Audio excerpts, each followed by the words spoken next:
Oh, look at that! That's going to be a picture.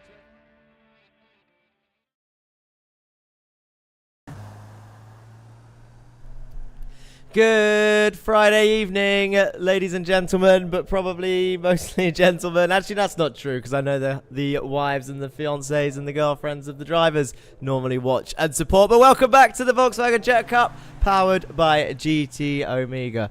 Oh, no. I promised Jerry I'd do something, but I don't have Discord open.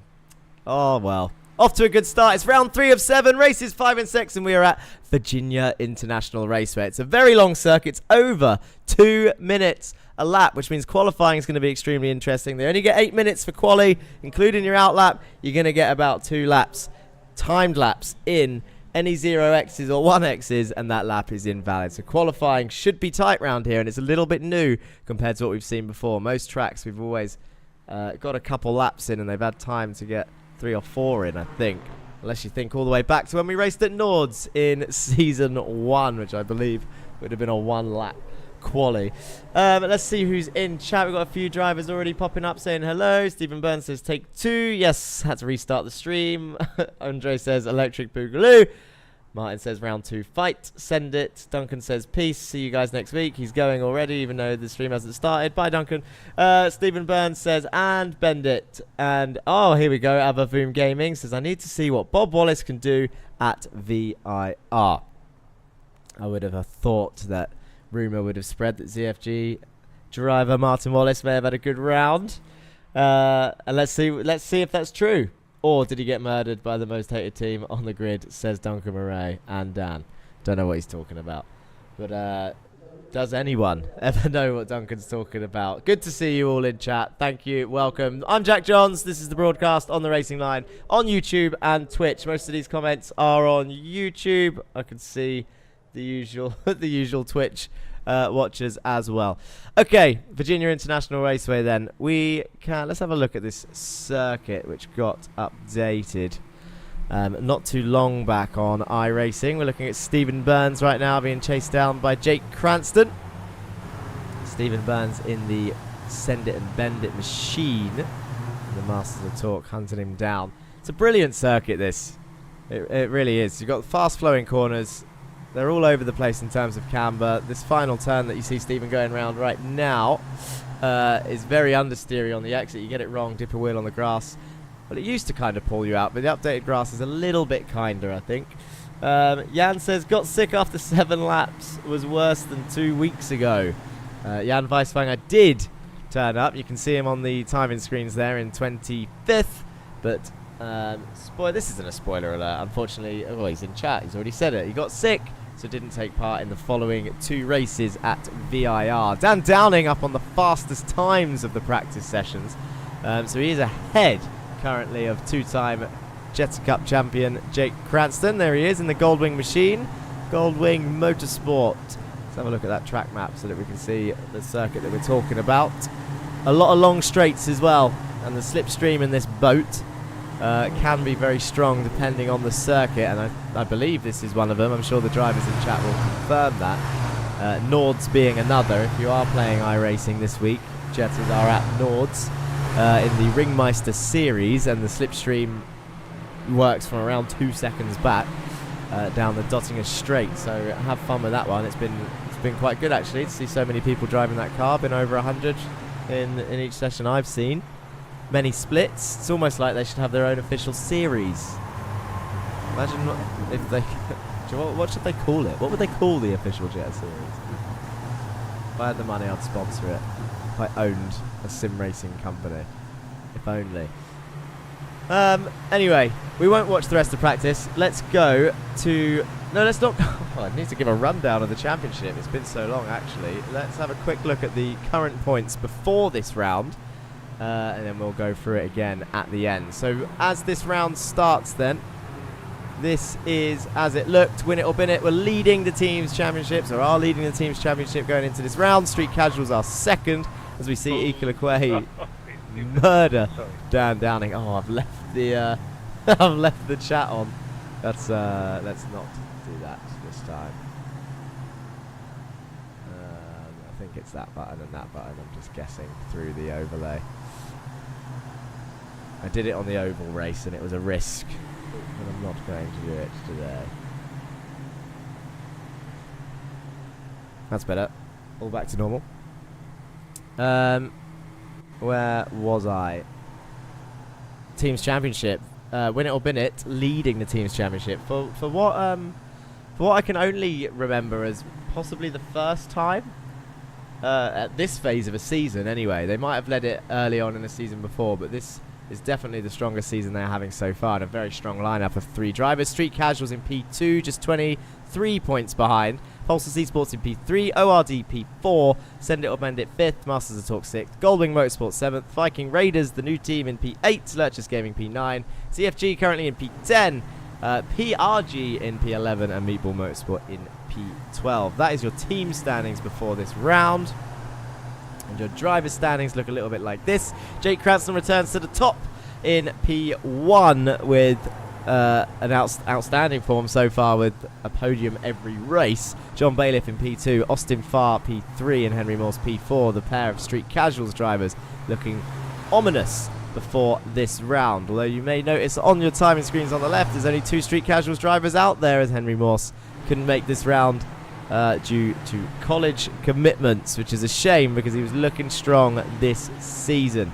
Joshua Germany in P5 with Andre and Patrick, the ORD pair, in P6 and P7.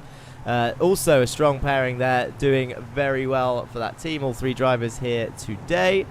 It's got Stephen King in P8, Carl Ridley P9, Matt Sanderson in P10 on his Jetta Cup debut. Stephen Burns, Kieran Dempsey, Andy Fox, Timu Toiko, Dan Downing, Eric Manningfeld, Sam Van Elst, and David Corpus round off your top 18. Matt Sanderson not here today, so expect him to drop down the order as well. Equaliquay says, let's go Lurchus, woohoo in chat. Good to see you, Ika. Let's have a look at the bottom half of the standings from 19th downwards. Then we have Jerry Agard, Martin Wallace, Andy Schwind, Morgan Burkhardt down in P22. Also not here today due to a sponsorship meeting for real life racing, so we can let that slide. Jesus Amundere in P23, Greg Otley P24, Marcus Giestel, Alejandro Caraday, Loic Thon for PRG in 26th and 27th. Ruslan Kamadalan was on a filming day, so not here today, so expect him to maybe go down as well. Dan Thornton in P29, Joe Gibson is here, Equaliquay down in 31st. That's unusual. Did he miss a round? I can't remember. Why is Equaliquay so far down? Maybe you can tell us in chat. Jan Weisfanger in 32nd. Joint on points with Tim Rutten, who can't make the rest of the season. So Jan Weisfanger should be able to win that battle, even though he's sick today. Duncan Murray down in 34th. Sebastian Holmichael 35th. And Donny Henriksen, who also won't make the rest of the season. Well, he's probably going to stay at 36. He might show up again, but it's to work commitments that popped up after the season started. He might not be able to make it for the rest of the season. And that is the driver standings before the races that we are about to see, as we see Austin Farr's Street Casuals machine flying around the first sector. Now let's go to qualifying. This says Equaliquay 31. I'm pretty sure he could easily go for a top 30. I'm sure he could also get in the top 30. Who knows? Maybe we'll find out. 8 minutes then. Qualifying is going to begin. And we'll see all the drivers, as usual, on their charge.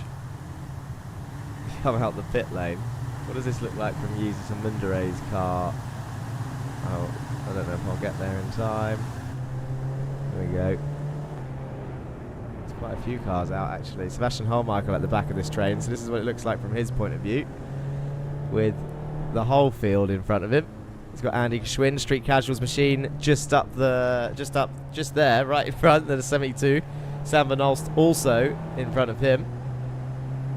In fact, 2 gold wings in front of him. There's a car pulled over on the left. And then the sectors start popping up as they go. Got David Corpus up here, second in the train. Another Lurchus Gaming car following. That is Kieran Dempsey. I think I can see the number 86. That's Kieran Dempsey then, the Irish driver, is it? It's so bumpy around here. I'm assuming it's Kieran Dempsey. Yes, that looks like an 86 to me as we see Corpus get closer into this flat out left. Look at this as it goes down the hill. This onboard shot of this section really shows you the hills, the gradients of this circuit. Comes into this off-camber old oak tree corner. You can see the Irish flags on Dempsey's car now. Now let's see if Corpus commits to this slipstream. Is he going to try and pass before he starts his timed lap? Joe Gibson's off the circuit in Sector 1 by himself right now. And Marcus Gjesdal is coming out the pits also in clear air. Got a long train of cars coming onto the back straight, and then a few dribs and drabs at the back end of the circuit going through the S's. So Corpus has lifted off there, so he's not going to commit to this lap. Let's go on board with Sam Van Olst for his lap. Let's just try to pick at random. So let's go Sam Van Olst for his qualifying lap, and we'll talk you through it. How many sectors around here? Look at all those little sectors and the overlay at the bottom of the screen. 1, 2, 3, 4, 5, 6 sectors around here. In fact, best way to test that out. I don't know where this will appear, but yeah, 5 sectors. So the 6th sector should appear when they cross the line. So Sam Van Olst is following Dan Downing, his teammate, and the ZFG cars up the road. Let's go for a quali lap with the Belgian driver. Up through the gears we go then. Cross the line, and we've got a tight right-hand hairpin of turn 1. So is anyone going to get this wrong as they go into their first of potentially the only 2 laps they're going to get? Big puff of smoke from someone as they lock up, holds it tight to the right-hand side, and then smooths it over to the right-hand side, keeps it towards the middle of the circuit.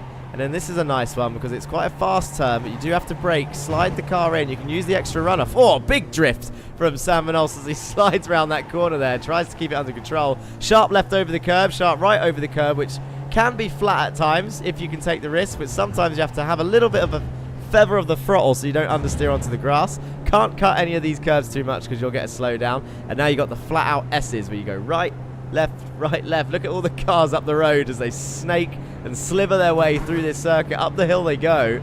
To the right, to the left, over the curve. He's following the car in front. Slipstream all the way through here. Dab of the brakes here. Do they downshift? He does downshift to 5th. Gets back on the power. Feel like there's a little... Oh, there's a ZFG car going off into the wall. Into Oak Tree.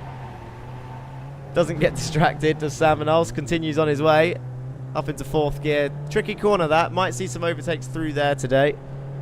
Because there's multiple lines. If people open it up, some people might take the opportunity to send it. On the back straight now, one more section of corners. Not sure which ZFG car that was that shot off to the left. It would be Martin Wallace or Greg. Ruslan not in the session. I think it was Martin Wallace by the looks of him coming out the pits right now. Into this final section then. Up the hill towards the left. Into this right where it's easy to understeer. There's a Masters of Torque car and a Win It or Bin It car off there. That looked like that was Jake Cranston off. So championship leader off on his first time lap. Sam Van Olst about to finish his time. Because it's a replay, can't have a look. And we see the time start coming to the top. Burns is currently on pole position. King with a 2:08.0 takes pole by 2 tenths so far. Downing goes into P2, 500ths off. So Downing just on the road. Sam Van Olst slots in P7 for the lap that we stayed on board with then. But Jake Cranston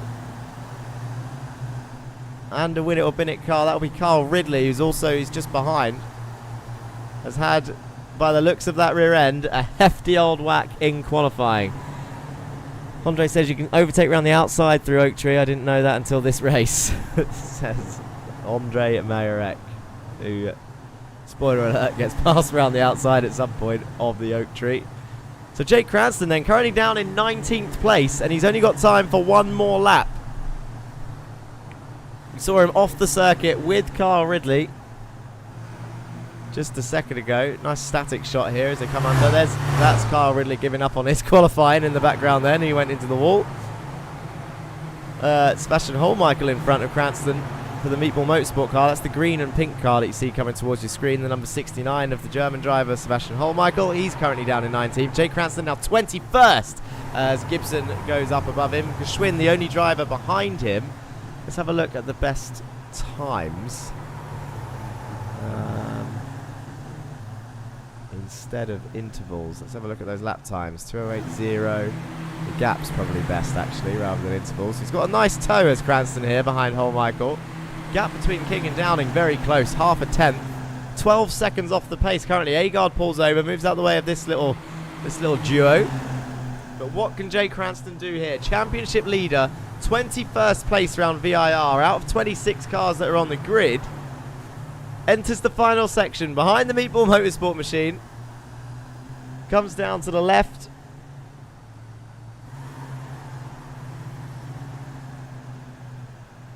Through the final turn.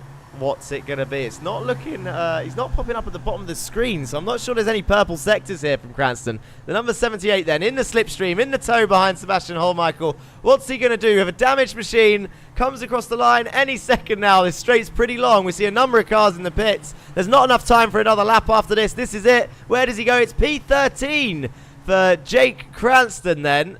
1.1 seconds off. Well, that is, I don't think he's ever qualified that low. So, I mean, hopefully he doesn't get crashed into every qualifying, because that's what it looks like what happened.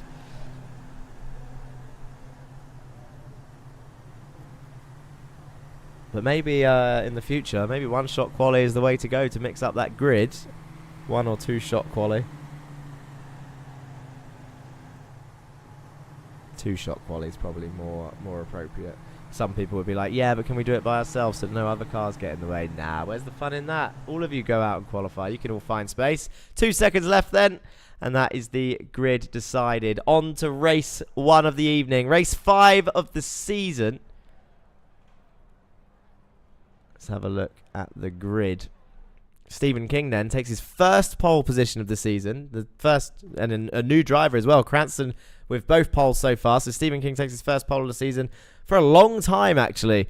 We haven't seen Stephen King up there. Dan Downing in P2, very close behind. Stephen Burns, probably dizzy from this height. He's up in P3. Great qualifying from him for the Send It or Bend It machine. Ahead of the Win It or Bin It car of John Bailiff. Austin Farr in P5. Greg Otley in P6 for Zero Forks Given Racing. Once again, showing that top 10 pace. Sam Van Alst in P7. Andre Marek P8. Corpus up in P9 for Lurchus Gaming. Jerry Agard in P10. Depart and Timu Toika round off your top 12.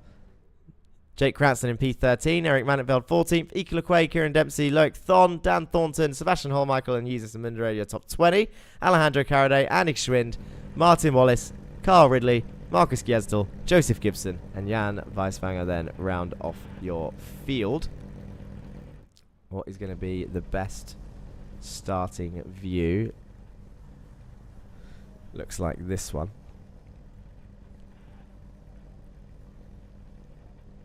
Now we just wait. We wait for all the drivers to appear.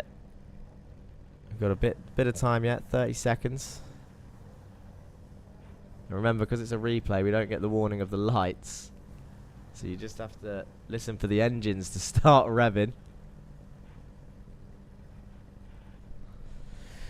In chat, Stephen Burns says, still dizzy from being that high up. Jan Weiswanger says, there was a Monza Junior where Jake started last, but I don't know if that was the first or second race that day.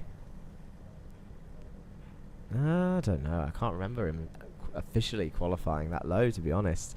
Here we go then. 2 minutes is up. The engine revs come on.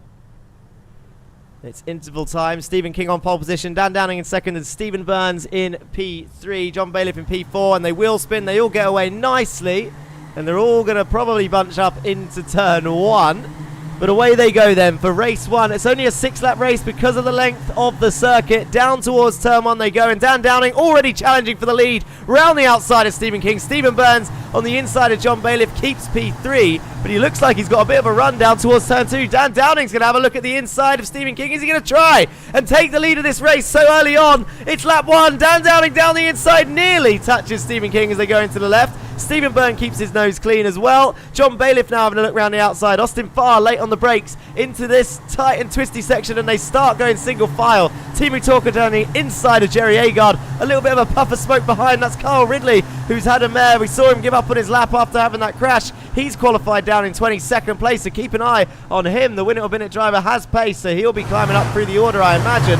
We listen to the diesel engines roar. Under the bridge they go. Joseph Gibson rounding off the field, but Stephen King leading the way as they sliver their way up. The Virginia International Raceway S's leads ahead of Dan Downing into the fast left. And nothing doing. John Bailiff's favourite phrase from David Croft there. Into the fast left, into the oak tree they go. Anyone going to send it? We've got the two PRG boys next to each other on the circuit. No one looking for a move then. Into the oak tree corner, which no longer has the oak tree here. Stephen King, some great TV work here. I don't know if he's being sarcastic or not. He regularly is. Greg Otley then side by side with Sam Van Olst as they come up towards the final section. Look at the speed as they come through here. It's on the inside for the kink, but it'll be on the outside for the tight corner. Greg Otley and Sam Van Olst up through the hill they go. Sam Van Olst on the inside then for the tight right, but Greg Otley's going to hold it round the outside. He's on the inside for the next left. Here they are, and Greg Otley shoves him out, keeps the position. P6 for Greg Otley then. Sam Van Olst slots in behind David Corpus there, holding tight as well. Plenty of trees to show around here, says Andre Mayerek. Stephen King says, genuinely, the angles are beaut. What a track. The track is fantastic. The cameras are amazing, and the racing, well, as we know, can be pretty insane around here. Depart and Manitveld are swapping over, but Austin Farr is looking to race past John Bailiff for P4 here as Dan Downing has another look round the outside of Stephen King into turn 1, and Stephen Burns still trying to take advantage of any moves that don't come off. It's lap 2 of 6. There's only 4 laps to come, well, 4 laps after this left. Dan Downing under pressure from Stephen Burns, who's potentially going to sweep round the outside. He's there. He's got a little bit of extra runoff thanks to the updated circuit. And can he go around the outside of the tight right and get the inside of the next corner? He tries. They touch through there, but Downing keeps in position. Bailiff slots in behind Farr, still in P5. Timu Toika currently has the fastest lap down here in P9. What does it look like from this view? On board Timu Toika. Actually, let's go for the nose cam. On top of the car, having a look at the nose of it. You've got 8 cars in front of him, a few cars behind. That's what it looks like.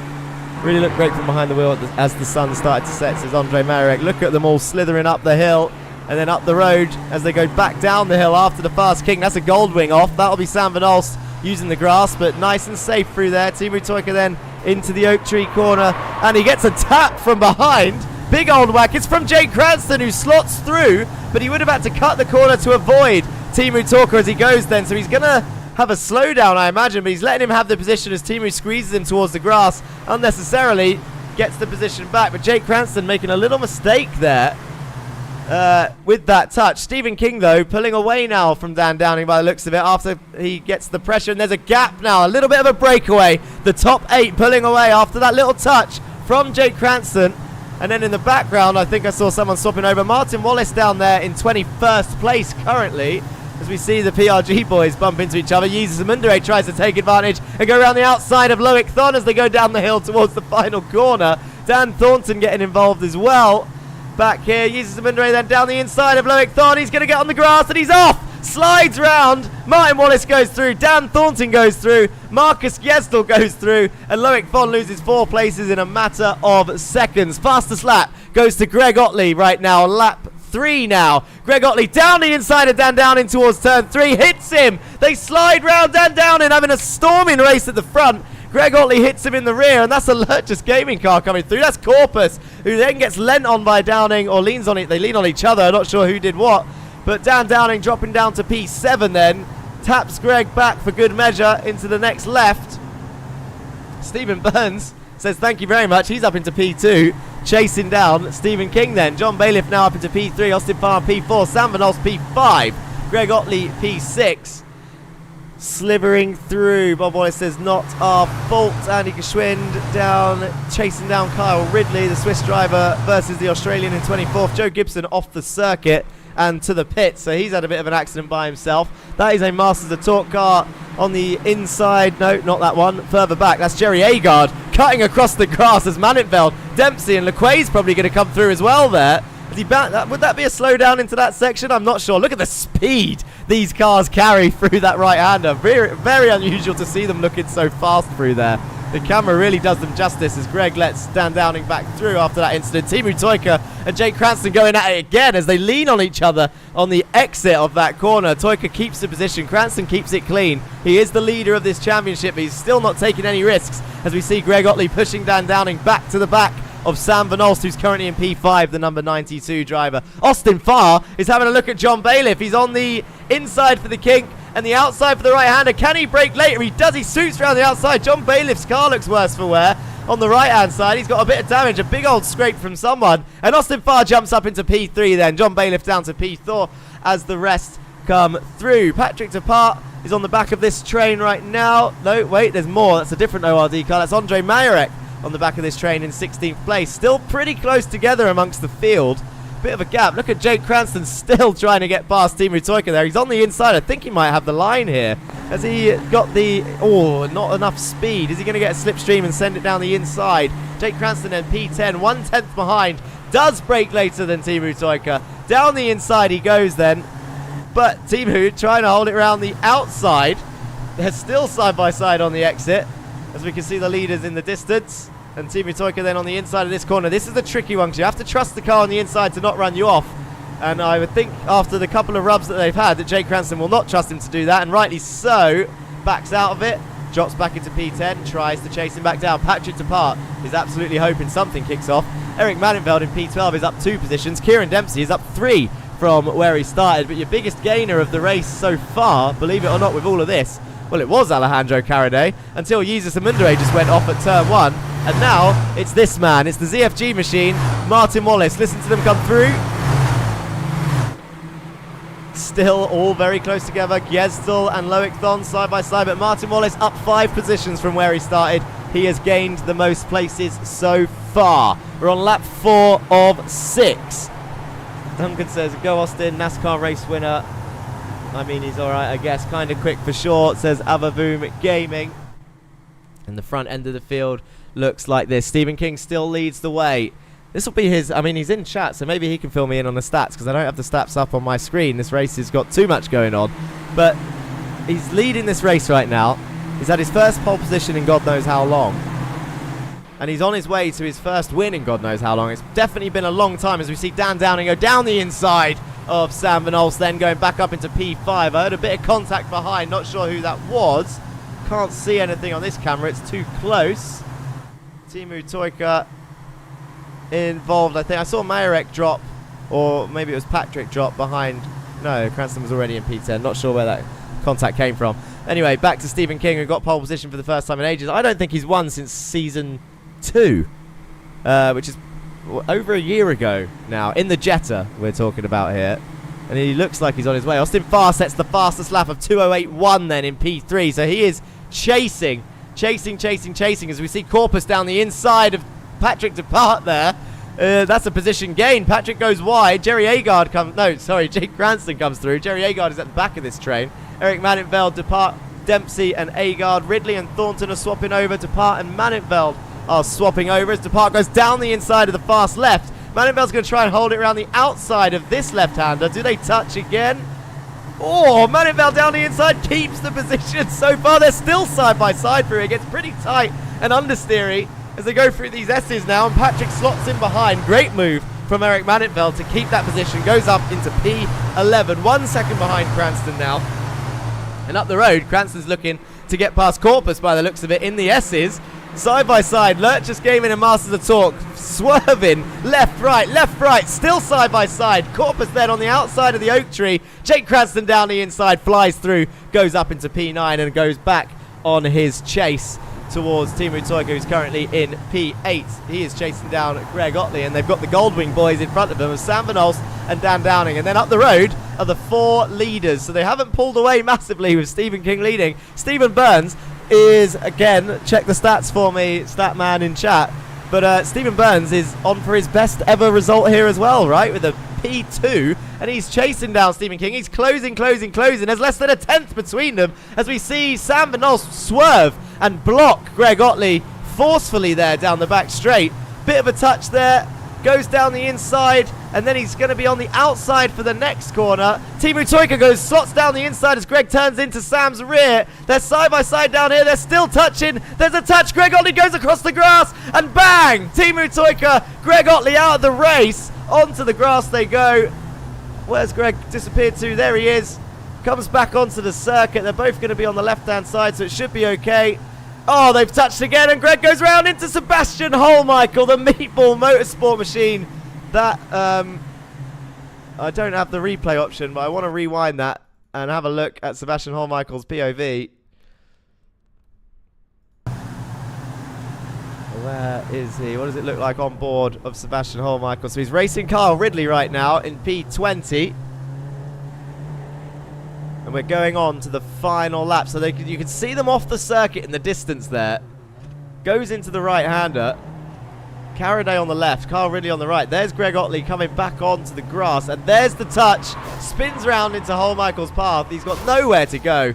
Sebastian Holmichael could do nothing there. And rightly so, pulls over into the wall, and that's his race done, and Greg's race done. Teemu Tuikka, I think, actually back into the race in 21st place. Carraday making a move on Dan Thornton down the inside of turn 1. Best qualifying and best result for Stephen Burns. Stephen King confirms that then with the stats. Kyle Ridley now up into 16th. Martin Wallace up into 15th. Both of them are your biggest gainers. Up 8 places. Both of them each 8 places up. In terms of your top order, Jake Cranston has made the most positions up. He's up 6 places in the top 10. Manningfeld blinks out. That looks like Dan Downing moving over for some reason. Is he letting Sam Van Nolst through? He is. But is he going to try? Is Jake going to come through as well as they go? So he must have had a slowdown or something. Reverse pole currently to Kyle Ridley in 16th place. Oh, Downing gets very close to the back of his teammate there. Down towards Oak Tree they go then. Jake Cranston down the inside. I think he's going to gain that position. Corpus is going to try and come through as well. He's entitled to. Dan Downing turns into him and gets shoved out wide. That's what happens when you turn into a car on your inside. Loses that position, and he's going to lose a position to Manningfeld, Depart, and Agard as well as a result. And Mayorak, is he going to come through?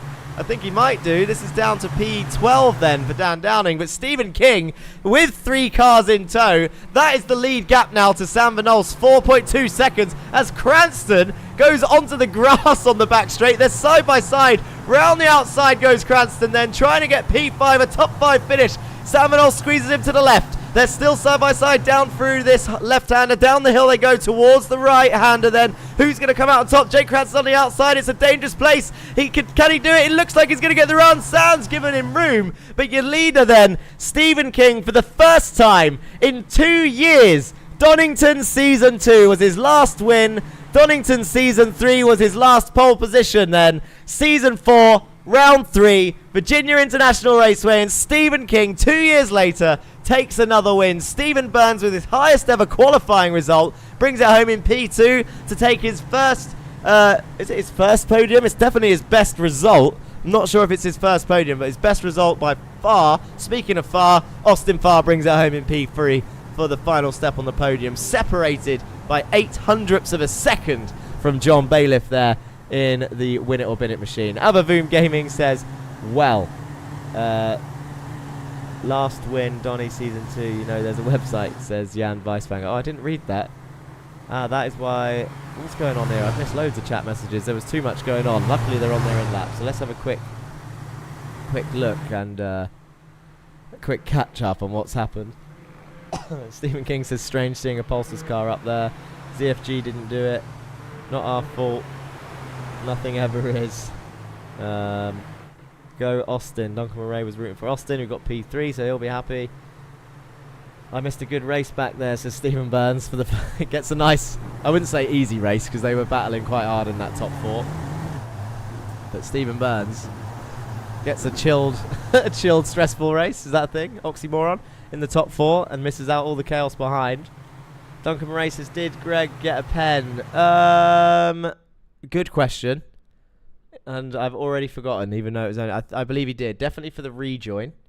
And I think for the turn 1 thing as well, if I remember rightly. I mean, he was out of the race, so it wasn't a time penalty, but he got penalty points for each incident. So it was 10 penalty points in total for that race.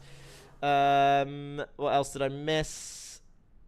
Stepnen. Why is he had vice mayor spelling Stephen's name wrong? Don't know. Avavoom Gaming. I got to get something because it ain't ever going to be a win in this league. That's not true. Anything can happen. Anything can happen. Second podium, got 3rd at Long Beach in season 3, says Stephen Burns. There you go. Second ever podium. Long Beach as well. What a place to get your first podium. As we see Yeezus Amundere and Alejandro Caraday making the most of the short break time in between races. I miss Long Beach. Should we do just a street season? Street and oval season. Looking forward to catching the main later on. Great stuff as always, says Avavoom Gaming. Well, we'll be going forward to it fairly soon. Let's just have a quick look at the full race result of that race then. So Stephen King wins by 0.3 of a second from Stephen Burns. Austin Farr a little bit further back, 1 second back in 3rd, with John Bailiff right behind him in 4th. Jake Cranston then passes Sam Van Olst on the final turn to take P5. And Sam Van Olst P6. David Corpus up in P7, the number 59 machine. Give that man a round of applause. He will be happy with that. Eric Manenveld gets a P8. Patrick Dupart and Jerry Agard top 10 as well. P10. Andre Marek P11. Dan Downing drops to P12. And then Ike Lekwe P13. Kieran Dempsey P14. Martin Wallace and Carl Ridley P16. Let's stop it there at 16th, because remember we don't have the grid icon for the main race. So your grid is reverse 16, which means Carl Ridley will be starting on pole position. He started that race at the back, let's not forget. He was down in 26th place or something. So he'll be one to watch in race 2 for sure. Or maybe not one to watch, because we know he's quick and he's going to be starting this next race in 1st. But he's got Martin Wallace next to him on the grid in P2. Dempsey in P3. Lekwe, Downing, Mayerek, Agard, Depart, Manenveld, Corpus, Van Olst, Cranston, Bailiff, Farr, Burns and King then will be starting in 15th and 16th place after their good result. Caraday in 17th, Dan Thornton in 18th. Told me once that he'd be happy with anything higher than 20th. Not sure if Dan Thornton's happy with 18th today, because like I said earlier, there's a few drivers missing for different commitment reasons in this round.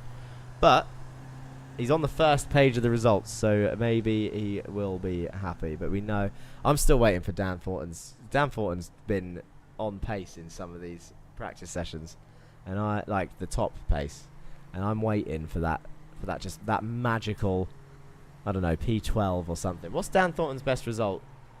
Go on guys, you know there's a website, it says it at the bottom, racingline.org. Go have a look at what Dan Thornton's best result is. I feel like it's 11th or 12th. Or maybe there was a season 1 top 10, I'm not sure. Trying to remember, scrape my brain from all 4 seasons. Anyway, just ignore that was on the screen. Rewind. Let's go to the feature race.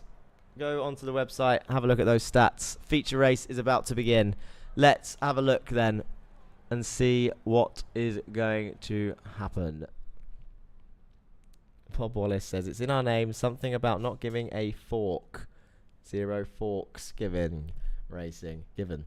Looking forward to catching. Oh, I've already read that. Avavoom Gaming. It's getting cloudy and it's getting dark for the feature.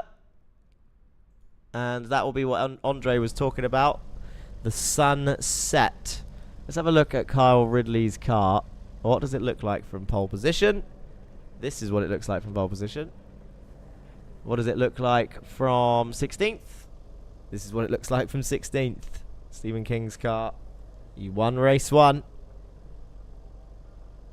Where can he get from here then? P16. Let's go back to the front because the timer is about to tick over then. Kyle Ridley on pole position. Martin Wallace in P2. You can pretty much see the whole grid on screen. Race 2 is about to get underway then. It's the feature race of round 3 at VIR. Race 6 of the season out of 14. Martin Wallace doesn't get alongside Kyle at the start. Kieran Dempsey defends from Kieran Dempsey, though, as they go down towards turn 1 then. Martin Wallace on the inside. Dempsey tries to go around the outside. That's Ika Lequay as well, getting involved with Dan Downing as they all come filtering through. It's a double length race then. It's 12 laps, the feature, with 1 pit stop as we see Corpus spinning off into the distance there. Let's have a quick replay of that in a second. I think the replay function is just about working at the moment as Andy Geschwind there swooping into the corner. Is anyone else going to have any issues into this tight and twisty section? Uses the Minderay and Caraday side by side. Toyka trying to come through as well. Thornton around the outside of Hull Michael. They don't touch, they survive. Coming up through the S's then. Majorek flies through the past the cameraman. Carl Ridley then still leads the way. There's Stephen Burns, I think, side by side with someone. No, it wasn't. It was Manenveld. One of the Win It or Bin It's. Send It or Bend It, sorry. Easily gets confused. Pretty much the same livery. Some might say the same team. Let's have a look then at what happened to Corpus at the start. It's Sam Van Olst then. Pit manoeuvres him as they exit turn 1. Do you know what? Corpus done a cracker. Let's have one more because that was an insane save from Corpus. Doesn't hit the wall, I don't think. Does a 360. Look at that as he applies the throttle. I love that. Listening to the absolutely slams it down to keep his nose out of the wall. Survives, rejoins the field in 26th place on the back of the whole field. Should we have one more? Listen to the throttle.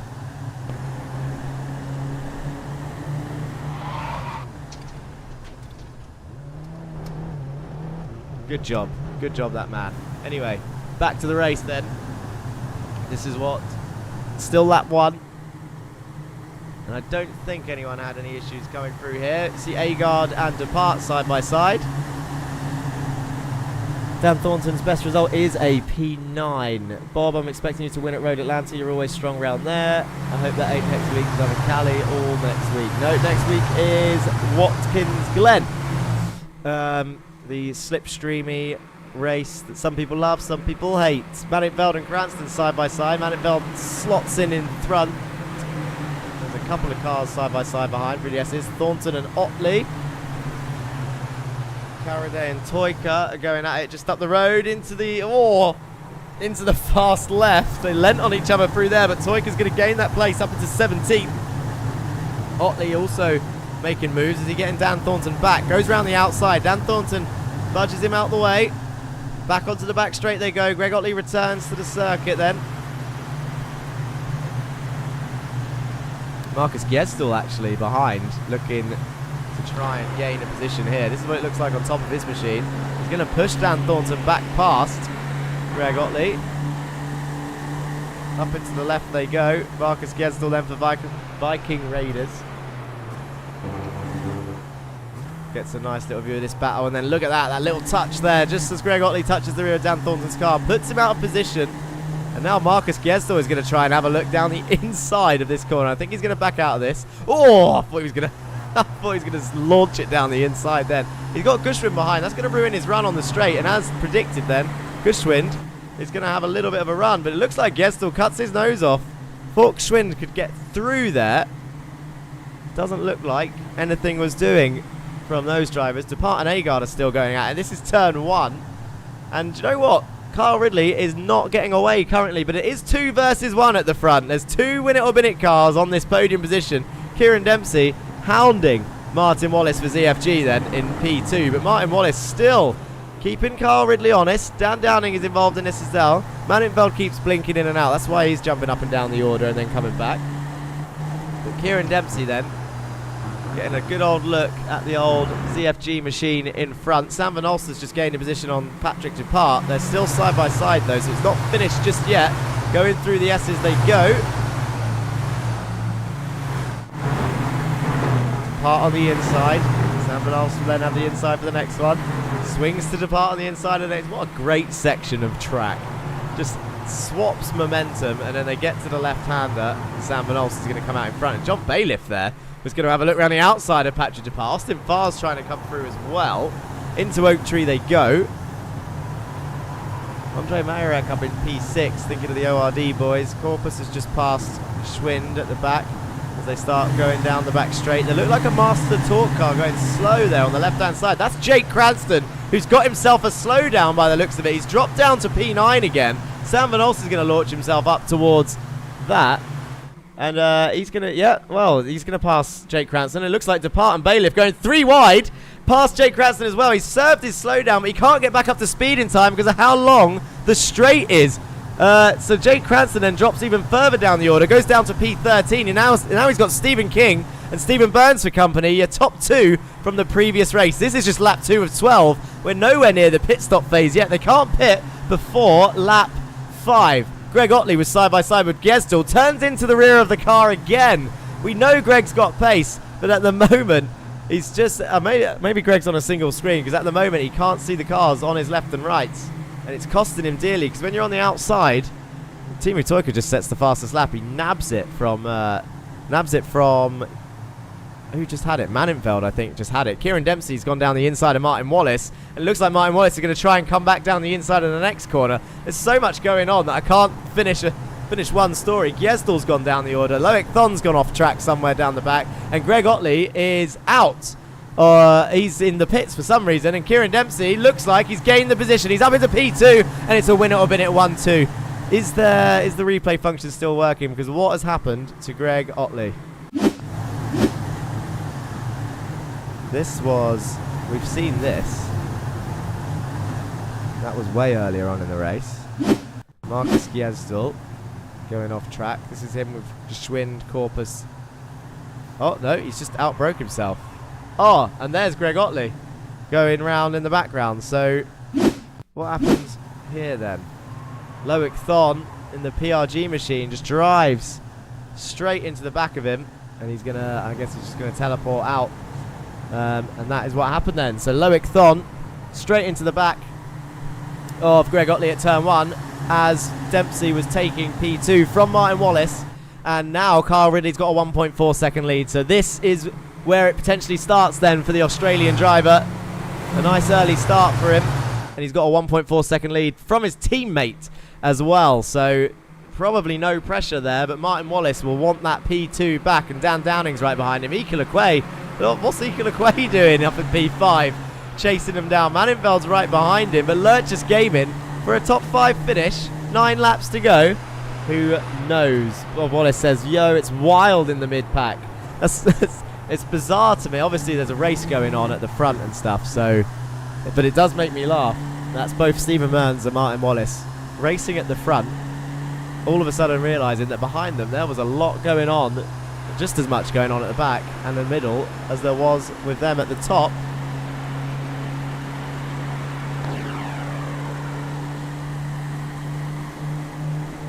Nothing doing on this back straight by the looks of it. No, everyone in a nice solid little train.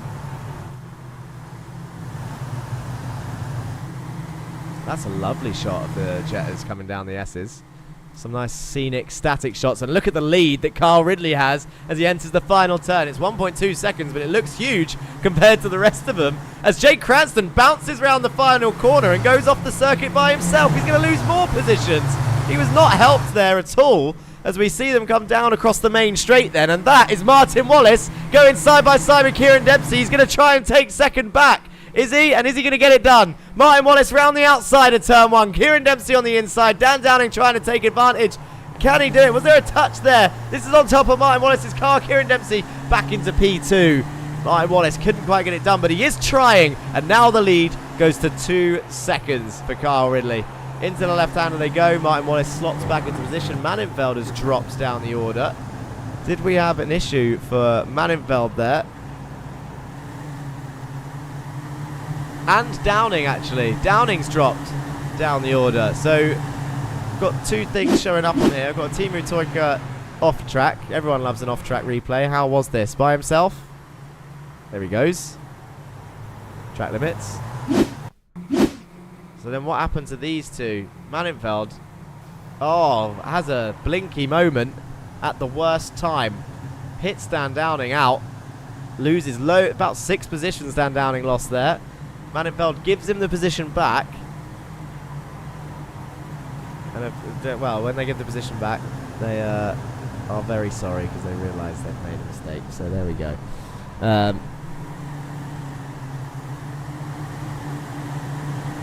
Sorry, I lost my train. Lost my train of thought, but I haven't lost the Jetta train because we can see them all coming through the S's once again. I want those static cameras back. They were very nice. We've seen this bridge one before.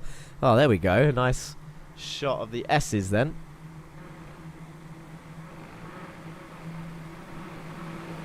And there we can see another gap of the trains behind. That is behind a Mundere.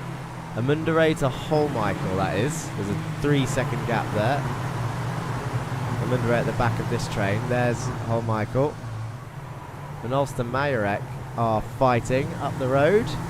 There they are, side by side from Oak Tree. And that was Sam Vanolst going around the outside of the Oak Tree. And Bailiff's going to come through as well. That's what Andre Majorek was talking about earlier. I said there might be some people sending it down the inside of that corner. But there was a brilliant move from the Belgian driver round the outside of one of the cleanest drivers, Andre Majorek. Regularly one of the cleanest drivers. It's not a fluke for anyone that tries to take that title away from him. Patrick Depart blinking and serving a slowdown. Stephen King gets touched by Patrick Depart and Dan Downing again. Stephen King off the road, Dan Downing off the road. Needs to be careful for rejoining that section. Oh, he's gone the other. Oh, do you know what? Great choice by Dan Downing. That's not applauded enough when people make decisions like that. And I think it deserves it, even though he's bouncing down the hill. Now, he chose to go right to take the grass and then rejoin, rather than just come back on in front of everybody. Carl Ridley now 2.4 seconds in the lead then. Martin Wallace still right behind. Ika Lequay is up into P4 then, as a result of that Dan Downing incident earlier. As we see Holmichael and Downing in the pits. They've probably got a meatball, but 3 wide are Vanolst, Bailiff and Ika Lequay as they go down towards turn 3, I think, of this circuit. Majorek behind far as well. Sam Vanolst looks around the outside of Lequay, turns into him. That was rough from Sam Vanolst, not needed, but he gains the position anyway, up into P4. And then Majorek goes down the inside of Bailiff. He's on the outside for the next turn, though. Bailiff will keep his car there. Can Majorek hold it around the outside of this next corner? He brakes to try and give him room. Bailiff nearly squeezes him off the circuit. There's a slowdown there. That was risky from both of them. I say both of them, from Bailiff, really. A little bit harsh, but I guess he knows Majorek's clean racer title. Maybe thought he was going to back out. Majorek didn't back out, but now he has to. Austin Farr on the inside. Slots in behind. Decides better of it. Mannenfeld and Depart are fighting back here. No, not Depart. Mannenfeld and a Mundere. Must have been another blink from Mannenfeld, which is why I saw them swap over. Corpus and Thornton are fighting it out. He's got Andy Geschwin round his outside. Does Dan Thornton in the ORD machine. Into Oak Tree they come then. Can Geschwin get it done? Keeps it on the circuit. Dan Thornton's had a bash or two as well by the looks of it. He's got a dent in his car. Stephen King down in 20th now as a result of that incident that we just saw. And he is battling Alejandro Caraday. Marcus Giesdal still there, watching everyone. Viking Raiders then, rounding off the field. Marcus Giesdal can just see up the road. That's Joseph Gibson, though, that's fighting with these two, Caraday and Stephen King. The 91 car of Joe Gibson, trying to take advantage of anything that's happening here. Cranston has just passed.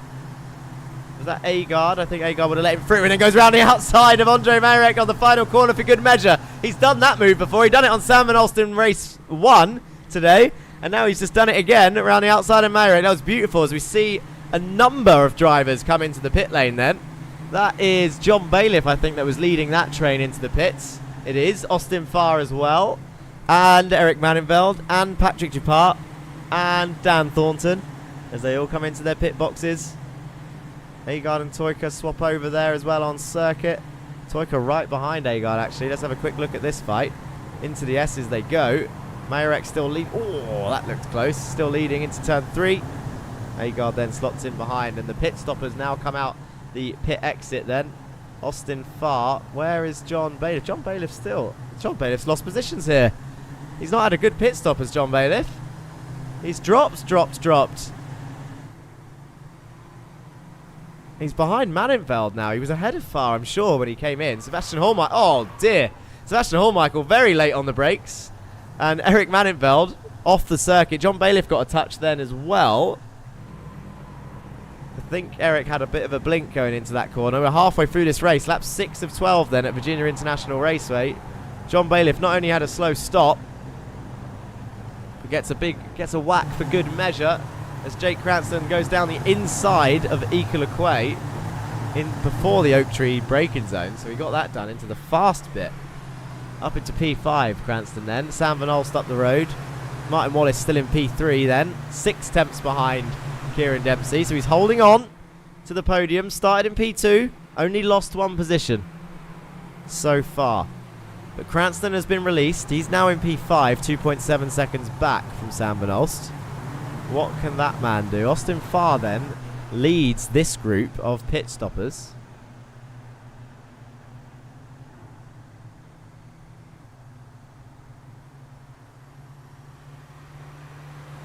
I've lost my pit stop box. There it is. Downing and Holmichael would have pit earlier, actually, because of their meatballs. Time to show stop times. Do you know what? I'm glad people request this. I thought it was just me being a nerd, but it seems like people are genuinely interested in your pit stop times to see where they're gaining or losing a couple of seconds in a race, which is actually quite a lot. It's not like Formula 1 where they're gaining like 8 tenths and you think, oh, in an hour and a half race, what's that? No, pit stops in the Jetta Cup tend to be worth, or can be worth, a difference between 3 and 5 seconds in a 25-minute race, which is actually quite a lot. It would put Andy Geschwind, the Swiss driver, right on the back, for example, of Jerry Agard if he had a better pit stop in this situation, and we can't even see him in shot. Look, that's the 5-6 second gap. Let's have a look at those pit stop times then. Pit time. So this is time stationary. This is your actual stationary time. Jake Cranston's leading, so I'll keep the camera on Mr. Cranston. You've got Toyka up there, Lecquay up there as well in P2 now. So your stop times look like this. Kyle Ridley then, 10.6. Martin Wallace, 8.7. Gains 2 seconds on Kyle Ridley in the pit stop phase. That's quite low compared to everyone else, though, by Martin Wallace. So you would assume that one is going to run out of fuel, because the next closest time is nearly a second slower, which is Austin Farr with a 9.5. Quickest pit stop out there. Can't count Dan Thornton's. 2.1 can't be legit. But 9.5 looks like a legit stop to me. So Corpus with a 9.7. Downing with a 9.8. If you're in the 9-second mark, 9.6 for Gjesdal. Great pit stop from the Norwegian driver in Viking Raiders. Let's have a quick shot of him so that we can see who that is. So that you can see him. Where is he?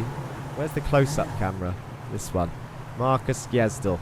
Viking Raiders, 9.6 seconds stop. Second fastest pit stop out there to this man, Austin Farr, for Street Casuals. And we see the top 4 then come into the pits as Dempsey passes Martin Wallace again. How did he do that for P9? I didn't see it. Down the back straight.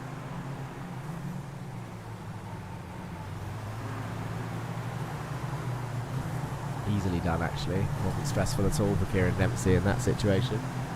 2.1 was for the fast repair after I got murdered twice that lap, says Dan Thornton. There you go. So that's what that stop was. But the fuel stop looks to be 9 seconds. 8.7 is definitely too low from Martin Wallace. 9 seconds for Teemu Toyka. 9.5 for Jake Cranston. 9.7 for Agard. And you know what? I would even... half a second is quite a lot of time in fuel. I would even say 9 seconds is too little from this man. I don't know if that can be called an official stop. We'll have to keep an eye on that. I think Martin Wallace, Teemu Toyka have underfueled here. 9.5 might be cutting it fine as well. I'm just making this up, really. The 10 seconds looks safe. John Bailiff, 19.5 seconds was John Bailiff's stop time. That is why he dropped down the order. Austin Farr has the fastest lap. Andre says Teemu ran out at the end. Spoilers. So Teemu is short with 9 seconds, which means Martin Wallace is short as well. That is a spoiler with 4 laps to go. But let's see how well he does, because he's still in P3 right now.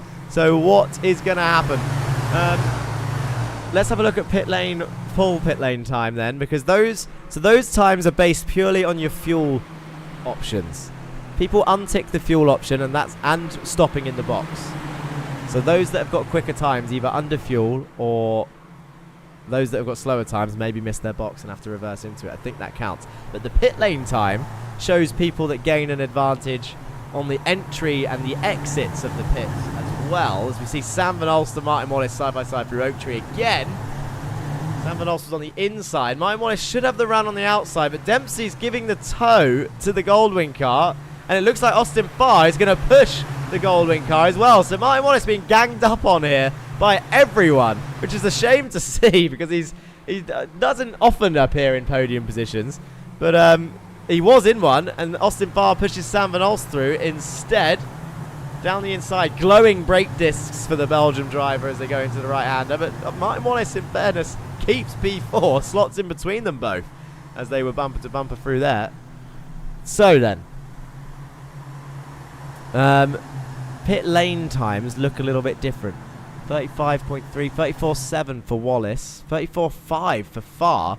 So Wallace, who underfueled by a second, was still 0.2 slower than Austin Farr, who has fueled enough for the race. Austin Farr was 9.5 seconds stop, but still a 34.5 second total pit stop time. And that looks like the fastest stop time to me.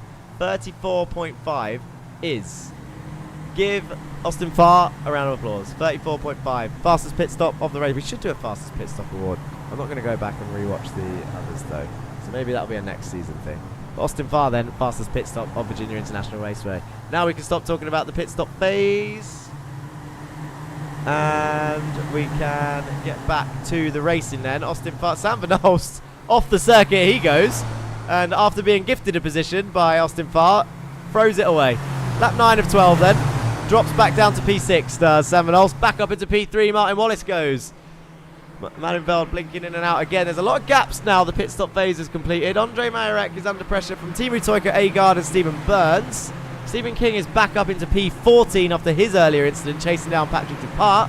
Austin Farr, though, looks the closest to challenge anyone. He's right behind Martin Wallace. Gives him a bit of a push there. Nothing doing. Big lock up into the right-hander. Onto the back straight they go. 0.3 the gap. Is that enough? Cranston looking like he might have a better exit than Farr on the exit of the Oak Tree then. Lap 9 of 12. He's going to push him, I think. No, he isn't. Well, pulls out at the very last second to the left-hand side, does Jake Cranston. Now, he's done this move before, but can he do it on Street Casuals driver Austin Farr? We see more fighting in the background there. That is Agard. I think it was definitely a Masters of Torque car. Around the outside, though, goes Jake Cranston. It was Agard and Andre Majorek and Burns as well. These three were fighting down the back straight, but they've sorted themselves out as they go down into this final section. Jake Cranston then up into P4 from Austin Farr.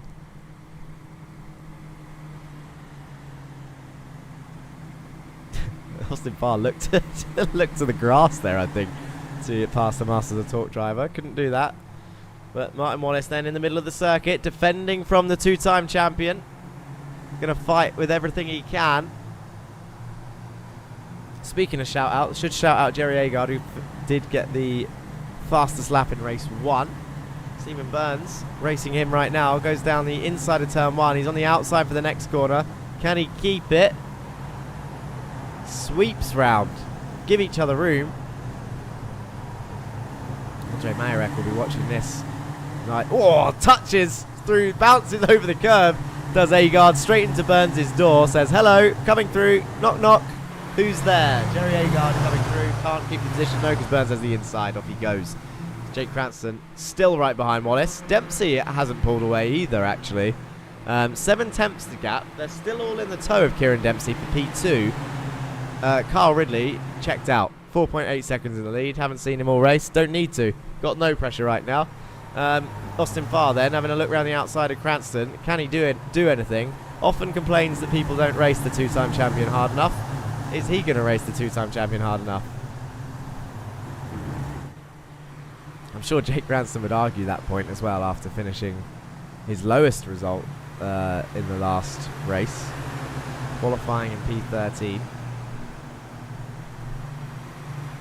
going down the outside, so he's going to do it again. He loves setting up this move, does Cranston. It's in the same position. He's just picking him off one by one, and I think he's going to get it done.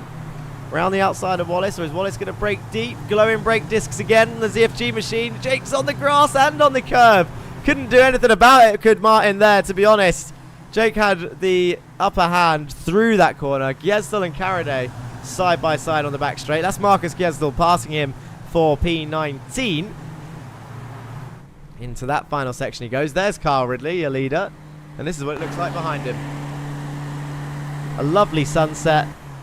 And nearly no cars in sight. He's going into turn 1. Kieran Dempsey in P2. And Martin Wallace losing out to Austin Farr actually as well behind, who's just gone down the inside of turn 1 and up into P4. So Martin Wallace now in P5. Sam Van Olst chasing him down as well. The top 6 in a train, barring the leader. Stephen King has just passed Jesus and Mundere into turn 1 in the background there. But what can Sam Van Olst do with Martin Wallace? Penalty looming for the earlier incident. The headlights come on. The sun is still out. It's not quite a night race. I didn't even realise the headlights came on. Didn't realise it was going to get this dark. But a nice sunset here then at Virginia International Raceway. Martin says this may or may not have been in fuel save mode. Remember that really quick pit stop? We said he might run out. And if Timu runs out, then Martin Wallace is definitely going to run out. Although I don't remember seeing any big issues. So maybe Martin Wallace has pulled an absolute blinder in terms of fuel saving mode here. He's definitely dropped back. He's 7 tenths back from Austin now, but Sam Van Olst's still behind. Dan Downing and Andy Gushwin are fighting behind. Oh, look at that. The way the camera panned to these two in the distance. Stephen King and Ike LeQuay into Oak Tree. LeQuay's been past there a lot today, so maybe a corner that he's struggling with. But Dan Downing and Andy Gushwin were side by side there. Patrick Depart has a little bit of a blink. He's chasing down the next car. I didn't see who it was as we cut to Jake Cranston, who's about to do the same move again on Kieran Dempsey. He's got the move done before the braking zone. Into the right-hander he goes, and the move is done. Up into P2 then. But that is the gap between your leader and second place. Can Jake Cranston, in one lap, chase down 4.6 seconds? There goes Carl Ridley. Here comes Jake Cranston. There goes Kieran Dempsey, Farr, Martin Wallace, and Sam Van Olst down the inside of Martin Wallace. Martin Wallace saying he's in fuel-saving mode, and I think he's lifting off and giving that position. And you can see the rest of the cars coming in the distance. There's another battle side by side. Can't see who they are through the headlights. It's an ORD and a win it, send it or bend it. Sorry. Down towards turn 1 they go. It's Toyka, Majorek and Burns. 3 wide down towards turn 1. Who's going to come out on top? Burns has to back out, does he? No, he's still there on the inside. Majorek keeps it on track. Toyka in the middle, and I think Burns is going to gain that position. He's up into P7, is the Scottish driver. Toyka's still on the inside though. No, Stephen Burns swoops around the outside. He does claim P7. Told you before this season started, this man is going to be my driver of the season. And do you know what? He's absolutely come on leaps and bounds. I'm not saying that he was slow, because he wasn't slow, but he's put his racecraft together. And this round is absolutely showing it. If you want to see rewards for the work that you're putting in, for Stephen Burns, this is it. A P2, and now he's fighting up into P7. Andy Gushwin passes Ike LeQuay then, who possibly has a slowdown because he was way offline there. But Andy Gushwin for Street Casuals then, up into P13. Patrick Depart next on his radar through the S's. That's John Bailiff, who's had quite an eventful race down in P18, but he's still getting points. Stephen Burns in chat says, no, I was slow. Well, you're not slow anymore, my friend. Ike LeQuay and how's this? This is a sight. 3 Lurchus Gaming cars on the same bit of tarmac surrounding a Goldwing machine. If there's a recipe for a disaster, this is it. But we're on the final lap here, and they're surviving so far. Jesus Mundere leading. Ike LeQuay and Dan Downing having a good little fight. Jesus Mundere is the next car up the road. Timu Toyka and Stephen Burns are still going at it. Stephen Burns then. Timu Toyka side by side through the final section. Oh, bounces over the curb, does Timu. Stephen Burns, though, gets the run down the hill. I'm going to have to cut it because Kyle Ridley, 4.1 seconds in the lead. Jake Cranston closed it by 1 whole second. But there he is, the Australian driver, comes across the line and wins race 6 of the season. Cranston brings it home in P2, Dempsey P3, Far P5, drifts it round turn 1, does Carl Ridley in celebration. And Stephen Burns does come out on top in that fight. And Jerry Agard's come through as well. Timu Toika's gone down the order. Andres mentioned it earlier, didn't he? He ran out of fuel. Martin Wallace brings it home in P6 then for someone who ran out of fuel. Let's have a quick look at the onboard of Martin Wallace at the end to see where he ran out. And we'll compare it with Timu Toika. I can't see Martin Wallace showing up anywhere. Let's go back to see Dan Downing and the Lurchers boys, actually. So this is still lap 12. This is early lap 12. So Downing passes Corpus into turn 1.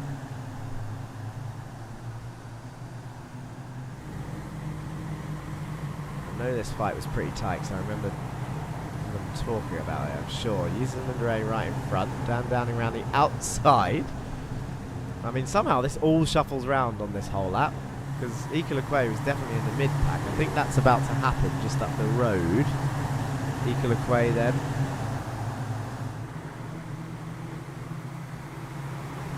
I don't know where he's going. He's got a slow down somewhere earlier on that we didn't see. But let's Gushwin through. Dan Downing. Bumper to bumper.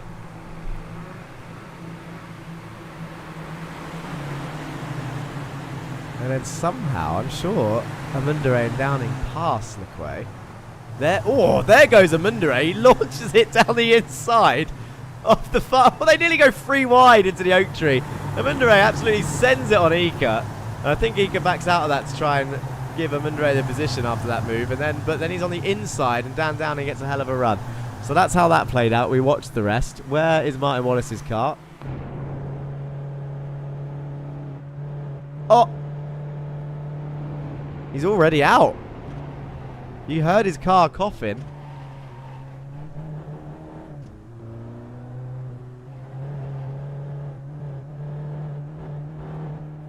Wow.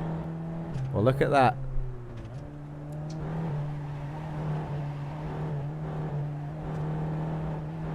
It's a good thing he had a 4-second gap to the rest of the field, because this is how Martin Wallace crossed the line in 5th gear, doing 147 kilometers an hour.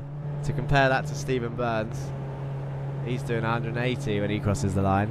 Timu Toika, yeah, out 148 kilometers, 150. So a good 30-40 kilometers an hour down on the main straight for both of those drivers. But still P6 and P8. So now you've got to ask yourself, is it worth the gain of underfueling in a pit stop to then potentially run out on the main straight but still just about claim a top 10 finish? Interesting stuff. Stephen King right behind Jerry Agard. This is King. Oh, passing Andre again around the outside of Oak Tree. So this will be when it happened the second time. At least the second time, but he was very close to Jerry Agard when they crossed the line. 600. So what happens to Jerry here? The gap's quite big. Does he get the final section wrong? This will be something to do with Timu, actually, who's just up the road. So Timu's going to run out of fuel around this corner. So this is where Stephen Burns took that place. Keeps P7. So I reckon Timu's coughing now. These guys aren't going to know that. Yeah, look, Jerry hits the back of him. Doesn't understand why Timu's slow. And now Stephen's probably going to do the same thing. Yeah, he does. Taps the back of Timu. Just none of them knew that he was out of fuel there. And then this is why it was so close between them. Oh, if only the straight was longer. Look at this. Very close. Good effort. Let's have a look at the final results then. Go back and do the usual slow-mo stuff.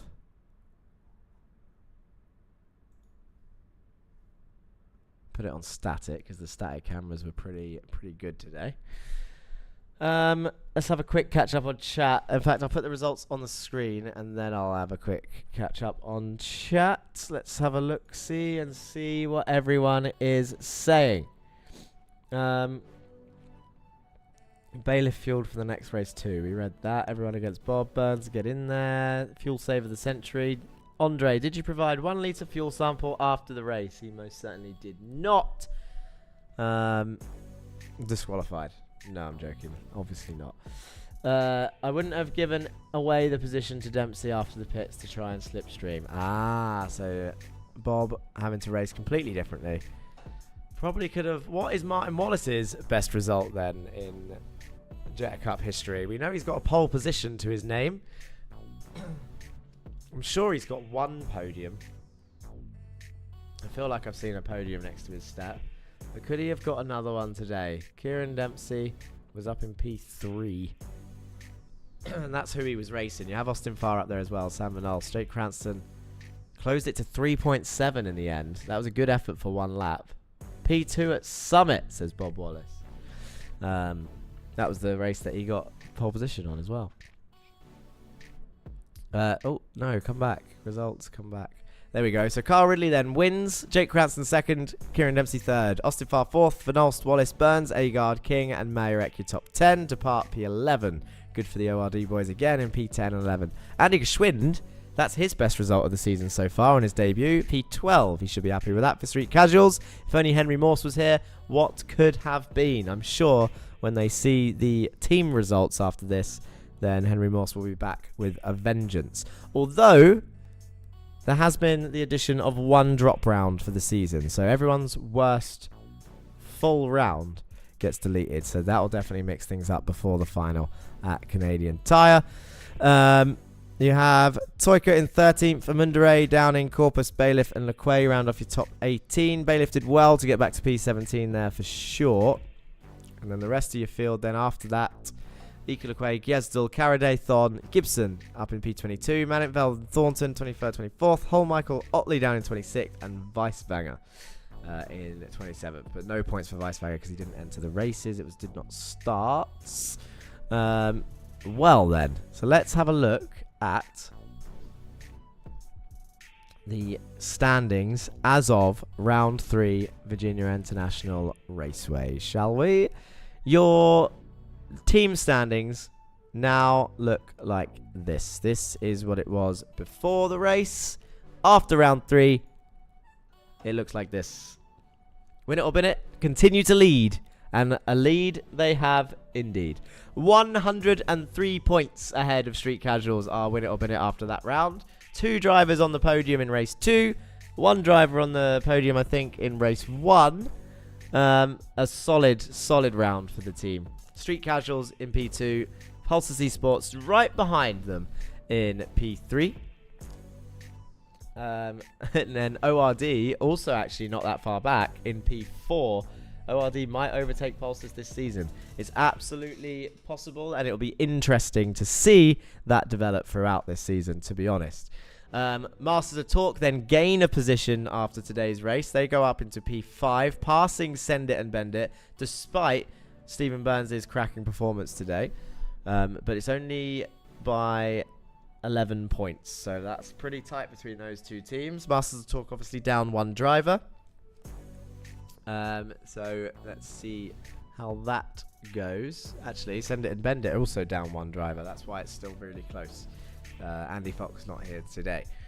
But Donny Henriksen maybe not here for the rest of the season, as I mentioned earlier, due to work. So let's keep an eye on those 2 as well. Goldwing Motorsports stay where they are in P7 in the team standings. Lurchers Gaming pass Viking Raiders up into P8, and quite solidly so as well. In fact, I typed this in chat earlier in the Discord. ORD were the 3rd highest point scoring team in this race, and Lurchers Gaming were the 4th highest scoring team in this race. So they have absolutely jumped up. They're actually not far behind Goldwing, so that'll be interesting to see how that plays out. If Lurchers Gaming can beat Goldwing, I'm sure there will be some sort of Spanish fiesta going on at the end of the season. Zero Forks Giving then hold on to P10 currently. I'm sure if they can just turn around all their results, and when Ruslan returns as well, if they can just turn that pace into results, they will start climbing up that order for sure. They're not far behind Viking Raiders. Parallel Racing Group struggling a little bit. Morgan Burkhardt, their strongest driver, not here. today. So let's see how far they can go. And Meatball Motorsport with only, was it one driver representing today, which was Sebastian Holmichael. So with Sebastian representing the team, keeping strong. Obviously the lowest scoring team after today's race. But everyone is here for the drivers. Drivers standings then, from 36th to 1st. This is what it looks like. So, excuse me, getting like losing my voice again. So Donny Henriksen obviously stays where he is. Duncan Murray drops down. He wasn't here. Tim Rutten wasn't here. He drops down 1. Jan Weiswanger wasn't here. He drops down 1. Ruslan drops down 4 as a result of not being here. Sebastian Holmichael passes all of them up into 31st place. Morgan Burkhardt drops 8 positions from his missed race, so he's down in 30th place. Joseph Gibson passes him. Dan Thornton passes him up into 28th place. Loic Thon stays where he is, but is even on points with Dan Thornton, so it's looking very close between the two THOs. But earlier on in the season, it was very much a Weiswanger-Thornton battle, so Thornton really extending that lead on Weiswanger. So now, next up on his target list, in fact, Greg Otley is also on 79 points, who's dropped down 2 places. So it's a 3-way tie down here for 26th place. What can Dan Thornton do? And Loic Thon and Greg Otley for the rest of the season. Marcus Gesdal, Viking Raiders, stays where he is in 25th. He's only 1 point behind Alejandro Carade, who goes up 2 places into 24th. Up 8 places after today's race is Ika Lequay with 91 points. He's storming up the order, up into 23rd, and he's caught Jesus Amundere nearly in one race, who's up in 22nd. He goes up 1 position as well. Ika Lequay, often regarded as the number 1 driver of the team, is now trying to climb back up and claim that position. But where's their 3rd driver? He's way up the order somewhere. Andy Fox, who misses this round, he dropped down 8 positions as well. Andy Geschwind gains 1. Mats Anderson missed this round. He's dropped 9. The top half of the field then is as follows. The next group of cars, Martin Wallace, after today's race, gains 2 places in the standings up to 18th. Eric Mannenveld drops 1. Jerry Agard gains 3 up to 16th. Timu Toika drops 1. Corpus, the lead driver for Lurchus Gaming so far, is up 4 positions into 14th. Joshua Germany not here, down 8 to 13th. Dan Downing up 3 to P12. Henry Morse missed the round, down 7 places to P11. Next group is your final group then. P10 for Sam Van Olst. He's up 7 places in the driver standings, up into P10. Kieran Dempsey moves up 3 after his podium in P9. Patrick Depart drops 1 down to P8, but still very much in the top 10. Stephen Burns gains 4 positions after his results, and he is even on points with sister team mate Kyle Ridley. Win it or bin it and send it or bend it there with 212 points each. Next up on their radar is Andre Majorek, who enters the top 5 of the season for ORD with 218 points. Stephen King up next, up 4 positions after today, even after having that crash and dropping down the order. Win it or bin it, John Bailiff drops down to 3rd, drops 1 position. Still in a decent place though, only 20 points behind Austin Farr, who moves up into P2 once again for Street Casuals. But Jake Cranston, 323 points, extending his massive lead, can afford to have another qualifying like that and another race like that, to be honest. Although drop rounds do mix things up a bit. So the drop round won't come into effect until the final round. I'll try and do all the maths at that point. So that is round 3 of the Volkswagen Jetta Cup powered by GT Omega, races 5 and 6. Really enjoyable racetrack. Really enjoyed Virginia International Raceway, actually. A lot of people didn't know what to expect, and I think it delivered. And I hope we return here. I want to see more races here. Great racetrack. Thank you all for watching. Hope you enjoyed the stream. Well done on all your results, guys, and I will see you next week. If I don't see you on track this week, then I'll see you next week for the next video here on the Racing Line. Peace.